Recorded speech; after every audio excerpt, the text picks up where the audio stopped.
लातूरसह राज्यातल्या 14 जिल्ह्यांमध्ये सुरू असलेली महिला आणि मुलींची तस्करी ही एबीपी माझानं उघड केल्यानंतर खळबळ उडाली।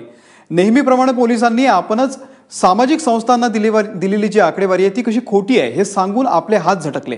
खरं तर लातूरमधल्या होत असलेल्या या तस्करीचा नोबेल पारितोषिक विजेते कैलास सत्यार्थी यांनी सुद्धा आंतरराष्ट्रीय पातळीवरती उल्लेख केलेला आहे। आणि लातूर कशाला, राज्याची राजधानी मुंबई इथून सुद्धा दरवर्षी हजारो मुलींची महिलांची तस्करी सुरू आहे। मुंबईचा देशामध्ये यामध्ये दुसरा क्रमांक आहे। पाहूया।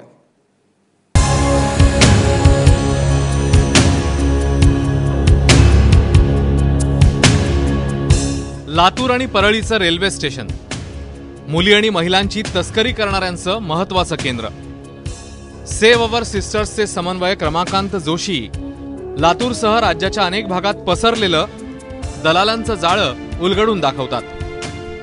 सीबीआयला लाजवेल असं जाळं आहे।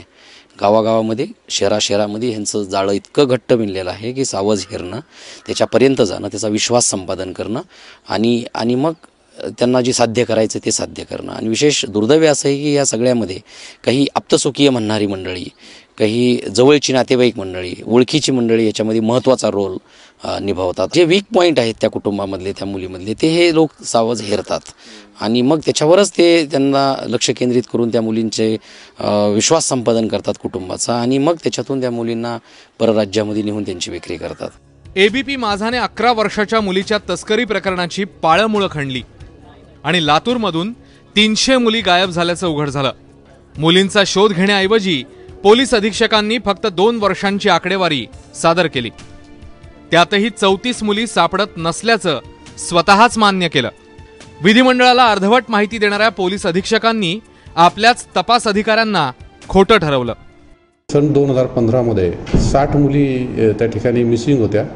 त्या 60च्या 60 मुली परत आलेल्या आहेत। नंतर 2016 मध्ये 61 मुली त्या ठिकाणी मिसिंग होत्या। त्यातल्या 59 मुली आपल्याला परत मिळालेल्या आहेत आणि सन 2017 आतापर्यंत 59 मुली त्या ठिकाणी हरवलेल्या आहेत, मिसिंग आहेत। तर त्याच्यापैकी आपल्याला जवळपास 35 मुली आतापर्यंत मिळालेल्या आहेत आणि ह्या बाकीच्या मुलीसुद्धा मिळतील। तर ह्या पद्धतीने असं 300 मुली अचानक गायब झाल्यात आणि हे झालं, ह्या म्हणण्याला आतापर्यंत तरी काही आपल्याला त्या ठिकाणी पुरावा नाही। यांचं एक गुरुकृपा वधूवर सूचक महामंडळ आहे, त्याच्यामार्फत त्यांनी अल्पवयीन मुलीला लग्नाचा म्हणा किंवा जास्त पैसे देण्याचं आमिष लावतं किंवा त्यांना स्वतः तयार करता किंवा त्यांच्या आईवडिलाला पैशाचा आमिष देऊन तयार करता, त्या मुलींचं लग्न लावून दिले जातं। मुले पळवून नेऊन तिच्या इच्छेविरुद्ध तिचे लग्न लावून दिलेले आहे। त्यावरून अल्पवयीन मुले पळवून नेणे, तिच्या इच्छेविरुद्ध लग्न लावून देणे आणि तिचे लैंगिक शोषण करणे या अपराधाखाली कलमवाढ करण्यात आलेली आहे। यामध्ये आतापर्यंत एकूण 10 आरोपी निष्पन्न झालेले आहेत। लातूरसह राज्यातल्या 14 जिल्ह्यात होत असलेल्या तस्करीचा एबीपी माझाची टीम 2014 पासून पाठपुरावा करते। आघाडी सरकारच्या काळात हर्षवर्धन पाटील महिला आणि बालविकास मंत्री असताना तस्करी होत असलेल्या 14 जिल्ह्यांची यादी बनवण्यात आली। त्यात लातूर आघाडीवर होतं। लातूरची जी संख्या आहे तस्करी होणाऱ्या मुलींची ती सगळ्यात जास्त आहे। हो, सगळ्यात जास्त आहे असं परवाच आम्हाला त्या महिला तक्रार निवारण केंद्राच्या अनिता इडबोने आहेत त्यांनी सांगितलं। आता जी तुम्ही म्हटलात की तुम्हाला जी आकडेवारी कळली ती मोठी आहे, तर नेमकी लातूरची आकडेवारी काही माहिती आहे?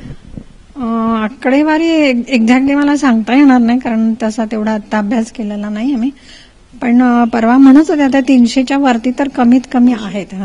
300च्या वरती मुलींची तस्करी झालेली आहे। देशात 27 लाख महिला तस्करी रॅकेटमध्ये अडकल्या आहेत। दरवर्षी 30,000 महिला यात ढकलल्या जातात। राज्यामध्ये मुलींची संख्या कमी आहे, अशा राज्यामध्ये त्या मुलींचा विक्री व्यवहार करण्यासाठी महाराष्ट्राचा देशात पहिला क्रमांक आहे।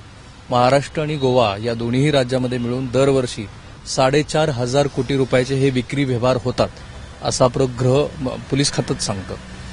लातूरसह 14 जिल्ह्यामध्ये अशा प्रकारच्या वारंवार घटना घडतात, ज्याला रेड झोन म्हणून गेल्या 10 वर्षापूर्वीच महिला आणि बालकल्याण विभागानं घोषित केलेलं आहे। जे कैलास सत्यार्थी आहेत त्यांना पुरस्कार मिळाला, नोबेलचा पॅरलल पुरस्कार मिळाला, त्यांनी सुद्धा काही ज्या केस स्टडी घेतल्या होत्या त्याच्यामध्ये पूजा नावाची लातूरची मुलगी दिल्लीमध्ये सापडली तिथल्या ब्रॉथेलमध्ये आणि नंतर फॉलोअप करता करता करता ते लातूरपर्यंत पोहोचली होते. मला असं वाटतं की ह्याच्यामध्ये अँटी ह्युमन ट्रॅफिकिंग मानवी तस्करीच्या संदर्भातला मोठं हे रॅकेट अनेक वर्षापासून काम करते. मुलींच्या तस्करीच्या बातमीचं लातूरचे निलंगेकर आणि अमित देशमुख यांनी राजकारण केलं.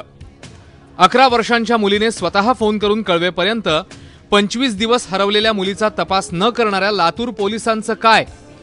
एवढ्या गंभीर गुन्ह्यात पोलीस आणि पालकमंत्री इतके असंवेदनशील कसे काय? मग भविष्यात मुलींची तस्करी कोण रोखणार हा प्रश्न आहे. निशांत भद्रेश्वरसह राहुल कुलकर्णी, एबीपी माझा, लातूर.